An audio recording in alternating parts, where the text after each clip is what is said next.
So after Amy previewed my vlog on social anxiety, she had some commentary, and I decided that we needed to get that on film. Well,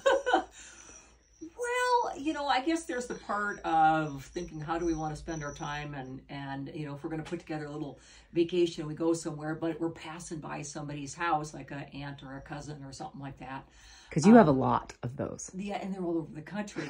And, you know, it's like, hey, we could stop by and see this person or spend the night in their driveway, because I'm all about the efficiency of that, right? It's like, and you're cheap. And I'm cheap. It's like, hey, if they have a driveway, let's stay there, and then we can have dinner. And then we don't have to pay for a park. So, you know, I love spending time with friends and family and all that. But you also have to manage, how do you want to spend your time, and where do you want to go, and how much off the road do you, the beaten path you want to go to swing by, you know, because it's like, hey, you know, somebody's in this state or this city or whatever it is, but then you realize they're like an hour on the other side. So it's like, oh, wow, maybe I shouldn't have offered that up. Anyhow, so as we figure out these stops that we want to make, I'm going to talk specifically around the Lars part of social anxiety, because it's like, hey, we're going to stop at one of my relatives' house on the way.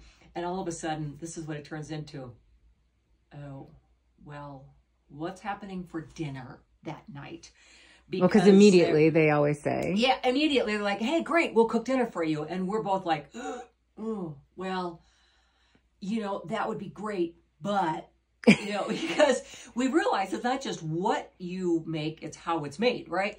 And it throws off the whole system so much, and especially when we're on the road and we're trying to figure out when we can hike and all that stuff. So, you know, it's like, yeah, well, you know, beef is limited, but, you know, some people think, you know, having a big roast beef is not beef because it's a roast. And or I don't know what it is. It's like, well, let's just have burgers then. Well, you know, that's beef. And so it ends up being a lot more challenging. And so then they're like, well, we'll just do a salad. Well, it's like, salad works, but not as a meal. And so there's so many qualifiers that what it ends up happening is we end up being just Meals on Wheels. It's like, why don't we just come stay in your driveway, but we'll bring dinner too? Because we always have, our refrigerator is always full of food. Right. And so it's like, why don't we just bring the meal too?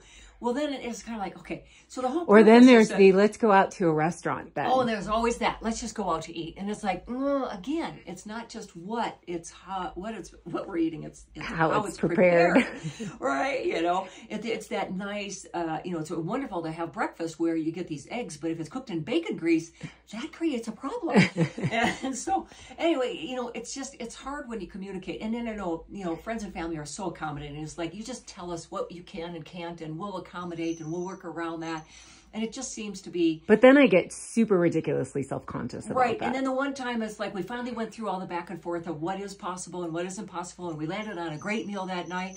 And then that day, you had a tough day that day. And then all of a sudden it's like you ended up having peanut butter and jelly. And we ended up eating the meal that was prepared for you in a way that you could eat it anyway. And so, you know, it just adds to the whole complexity of it, right? It adds to the anxiety of it all. The anxiety of it all. So it's not just easy to just like stop by, hey, let's grab dinner or go out for dinner or grab breakfast or whatever.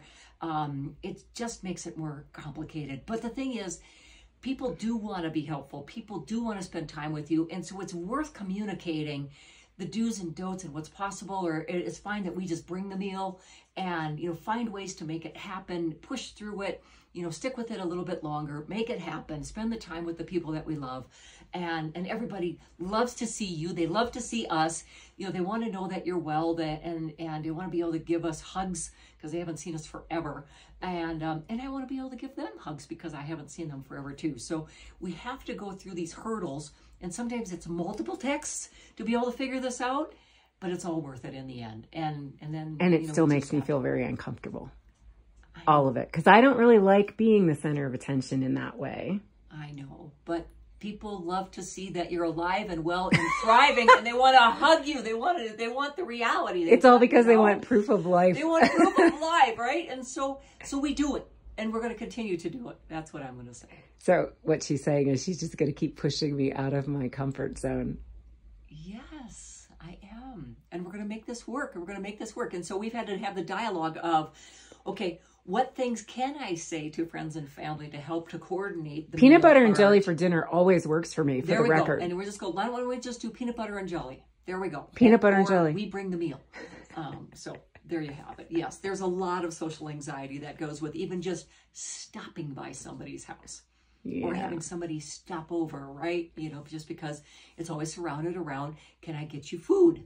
All right. And it's not always around the food, right? It's just, let it just be around the time we're going to spend together and enjoy that. And the food can be secondary, so Cindy's not in the spotlight of how it's going to be put together or whatever. Well, and sometimes one meal with one person is not so big of a deal, but when you have a list of 10 relatives in the same state that you want to hit all in the course of a week, then my entire system gets thrown off. We could see this person and that person and that person and that person and that person, and we can stop and we can at least do dinner here or whatever, and all of a sudden I'm like, oh, that was old thinking. I got to rewrite some scripts and neural pathways here, and we have to figure this out differently. And it is a challenge, right? You know, because how we used to operate when we traveled is different now. So, yeah, it does create a lot of reconfiguring. Yeah. Yeah. So, and reconfiguring, because your body, the brain likes consistency. The brain likes patterns. And I go back to old patterns. And those old patterns don't work for what we're going through now with how we travel. And they also don't work. They also don't work for the fact that we're just less social in general than we were before. So we're rewriting how we operate. And just because we did it in the past doesn't mean it's the way it's the future. So, and it's the bewilderment zone of figuring it out. Yes. Thank you. Let's hit the road or not. I'm perfectly happy right here at home for a little while. Yeah. All right. On that note, figure out what's best for you and make it work.